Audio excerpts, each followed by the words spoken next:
দর্শক সবাইকে আমন্ত্রণ Walton smart fridge presents entertainment 24 এ দেশ বিদেশের বিনোদনের নানা খবর সাথে নিয়ে আছি আমি শাহরিন জেবিন।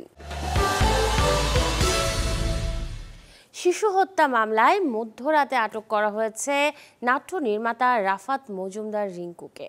খবর পেয়ে ভোর থেকে রাজধানীর গুলশান থানায় জড়ো হন নাটকের শিল্পী নির্মাতারা। জানা গেছে বৈষম্য বিরোধী ছাত্র আন্দোলনে হাতিরঝিলে শিশু হত্যার অভিযোগে 12 আগস্ট তার বিরুদ্ধে মামলা হয়, যে মামলায় সোমবার মধ্যরাতে আটক করা হয় রিঙ্কুকে। যদিও এসব মানতে নারাজ ছোট পর্দার শিল্পী নির্মাতা কুশলীরা। তাদের মতে মিথ্যা অভিযোগে আটক করা হয়েছে রিঙ্কুকে, কারণ কয়েক বছর আগে আওয়ামী লীগের রাজনীতির সাথে যুক্ত ছিল, সে ছিল পদেও। তবে কারোর জন্য ক্ষতিকারক ছিলেন না রিঙ্কু। দ্রুত আইনি প্রক্রিয়ায় সুষ্ঠু সমাধানে নির্মাতার মুক্তি চান তারা। এদিকে দুপুরে রিঙ্কুকে তোলা হয়েছে ঢাকার সিএমএম আদালতে। ওর ধ্যান জ্ঞান সমস্ত কিছুই হচ্ছে পরিচালনা নিয়ে, নাটক নির্মাণ নিয়ে। এরকম একটি ছেলে আমার দেখা মতে কখনোই তাকে রাজনৈতিকভাবে কোনো কিছুর সাথে ইনভলভ আমি কখনোই দেখি নাই। ও কখনো কোনো হত্যা বা কোনো কিছুর সাথে জড়িত আছে বলে আমি মনে করি না।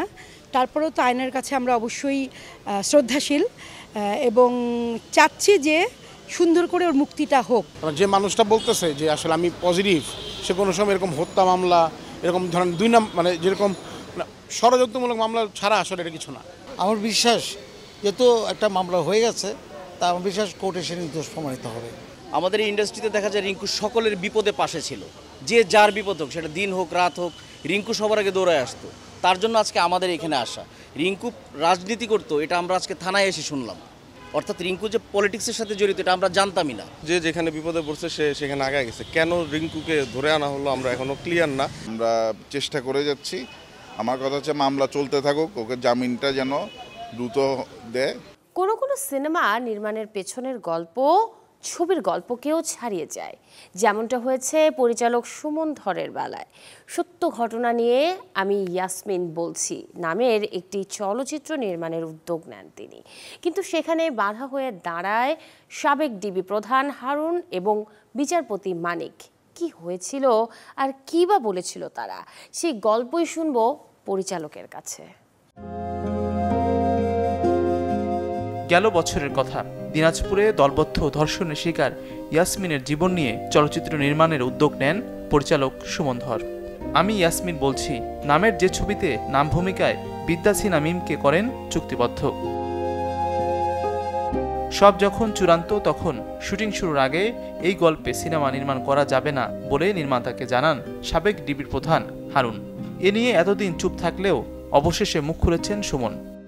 বললো যে এটা করা যাবে না, এটা আসলে ঝামেলা আছে, আপনি শুনেন আমাদের আসলে আরও অনেক সুন্দর সুন্দর গল্প আছে, আমাদের প্রশাসনিক গল্প আছে, এই গল্পগুলো আপনি করেন। তখন ওইখানকার একজন লোক বলল, এই শোনো শোনো, আমাদের এখানে যা যা গল্প সত্য গল্প আছে এই সব গল্প সুমনধরকে শোনাবেন, সুমনধর যেটা পছন্দ করে সেটাই আমরা বানাবো। তারপর এটা বলাতে বললো সুমনধর যদি প্রয়োজন হয় সুমনধরকে আমরা স্পন্সরও দিব।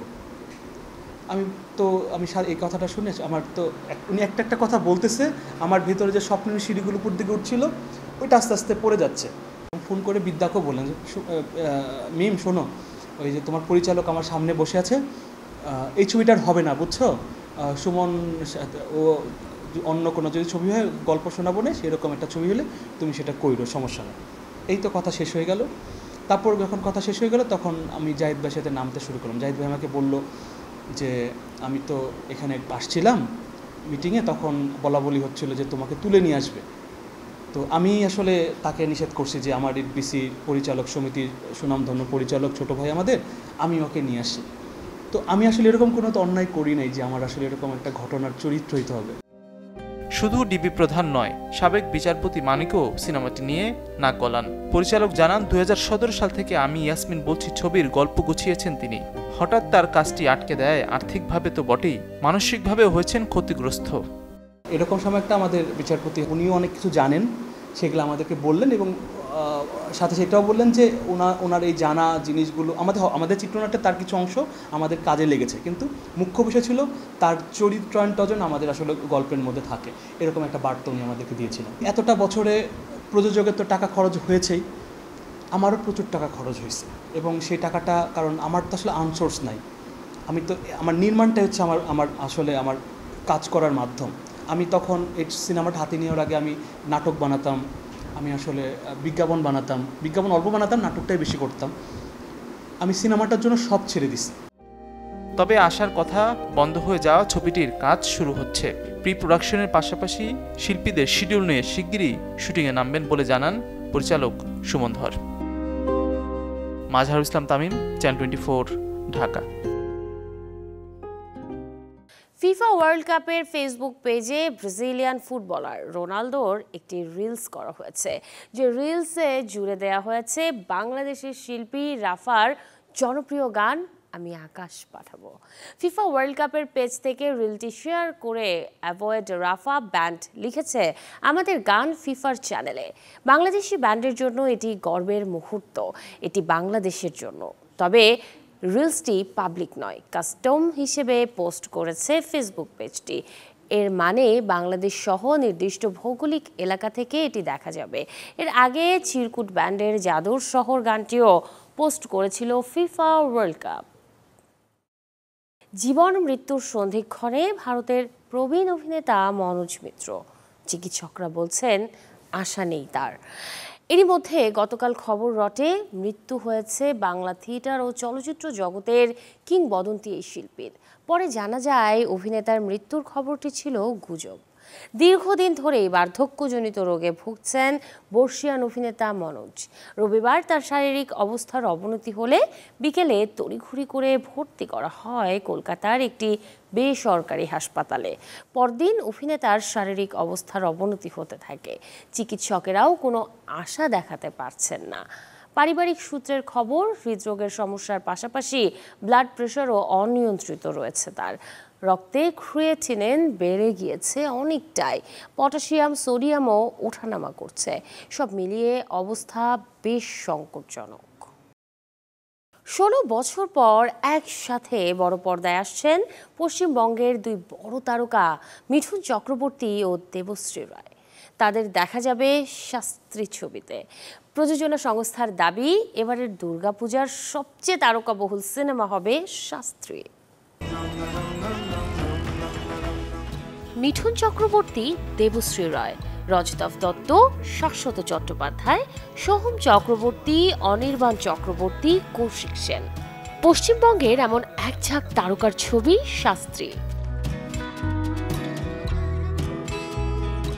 জ্যোতিষ আর বিজ্ঞান মুখোমুখি হয়েছে শাস্ত্রী ছবির গল্পে। চিত্রনাট্যের বদৌলতে কে জিতবে আর কে হারবে, তাই সিনেমার মূল উপজীব্য।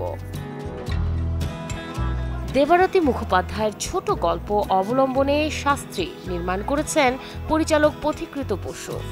জ্যোতিষ কি সত্যিই ভাগ্য ফেরাতে পারে? ছবির গল্পে এমন প্রশ্নই ছুড়ে দিয়েছেন পরিচালক। গল্পে দেখানো হয়েছে মিঠুন চক্রবর্তী একজন আগাগোড়ায় জ্যোতিষে বিশ্বাসী, তবে জ্যোতিষ নামের ভণ্ডদের কাছে পদে পদে ঠকে একসময় নিজেই হয়ে ওঠেন নামকরা জ্যোতিষ। এরপর কাহিনীতে ঘটতে থাকে একের পর এক ঘটনা। ছবিতে স্বামী স্ত্রীর চরিত্রে অভিনয় করেছেন মিঠুন চক্রবর্তী ও দেবশ্রী রায়। শাস্ত্রী দিয়েই 16 বছর পর বড় পর্দায় একসাথে হাজির হবেন দুজনে। সিনেমায় সোহম শুধু অভিনয় করেননি, আছেন সহ-প্রযোজক হিসেবেও। দুর্গাপূজা উপলক্ষে 8 অক্টোবর বড় পর্দায় মুক্তি পাবে শাস্ত্রী। Desk report, channel 24। বিচ্ছেদের ইস্যুতে প্রায়ই খবরের শিরোনাম হচ্ছেন অভিষেক ঐশ্বরিয়া দম্পতি। নানাভাবে বিভিন্ন সূত্রে বলা হচ্ছে আলাদা হয়ে যাচ্ছেন তারা। বিশেষ করে সম্প্রতি এক অ্যাওয়ার্ড অনুষ্ঠানে মেয়ে আরাধ্যকে নিয়ে দুবাই গিয়েছিলেন ঐশ্বরিয়া। সেখানে হাতে বিয়ের আংটি দেখা না যাওয়ায় বিচ্ছেদ গুঞ্জনে আগুনে ঘি পড়েছিল। তবে প্যারিস ফ্যাশন উইকে সেই আগুনে পানি ঢেলে দিলেন অভিনেত্রী। ঐশ্বরিয়ার আঙ্গুলে দেখা গিয়েছে অভিষেকের পরানো সেই বিয়ের আংটিটি। প্যারিস ফ্যাশন উইকে বোল্ড রেড লিপস্টিকে হাজির হন তিনি। গত 1 বছর ধরে শোনা যাচ্ছে অভিষেক ঐশ্বরিয়া থাকছেন না একসাথে। বিভিন্ন ইভেন্টেও আলাদাই দেখা যাচ্ছে তাদের। মেয়ের কথা ভেবেই তারা বিচ্ছেদের খবরটি সামনে আনতে চাইছেন না নাকি? এই যখন গুঞ্জন, তখন অভিনেত্রীর আঙ্গুলে আংটি দেখে স্বস্তিতে তার ভক্তরা। 2007 সালে অভিষেক ও ঐশ্বরিয়ার বিয়ে হয়। 2011 সালের 16 নভেম্বর তাদের ঘরে আসে মেয়ে আরাধ্য। এবারে জানাবো হলিউডের আপকামিং মুভির খবর। অ্যানিমেটেড ঘরানার ছবি নিয়ে হাজির হবার অপেক্ষায় American film maker animator Chris Sanders, যে সিনেমার নাম দ্য ওয়াইল্ড রোবট। পুরো ছবিটি সায়েন্স ফিকশন সার্ভাইভাল ঘরানার গল্পে তৈরি, যার গল্পটিও লিখেছেন পরিচালক ক্রিস স্যান্ডার্স নিজেই। দ্য ওয়াইল্ড রোবটের দৃশ্যপটে দেখা যাবে ভবিষ্যতের এক পৃথিবী, যেখানে অত্যাধুনিক প্রযুক্তির একটি ডায়নামিক কার্গোকে জনবসতিবিহীন দ্বীপের ওপর দিয়ে চলতে দেখা যাবে। এরই মাঝে দেখা যাবে এমন কিছু রোবটকে যারা কিনা জঙ্গলে প্রাণীদের সাথে খাপ খাওয়ানোর চেষ্টা করবে। এমন প্রেক্ষাপটে রোমাঞ্চকর এক অনুভূতি দেবে দ্য ওয়াইল্ড রোবট। এই ছবিটি প্রেক্ষাগৃহে মুক্তি পাবে 27 সেপ্টেম্বর। এই ছিল Walton smart fridge presents entertainment 24 এর আজকের আয়োজনে। বিনোদনের সব খবর জানতে ভিজিট করুন আমাদের ফেসবুক পেজ এবং ইউটিউব চ্যানেলে। কাল ঠিক একই সময়ে আবারও দেখা হবে। সেই পর্যন্ত সবাই ভালো থাকুন, সুস্থ থাকুন, চ্যানেল 24 এর সাথেই থাকুন।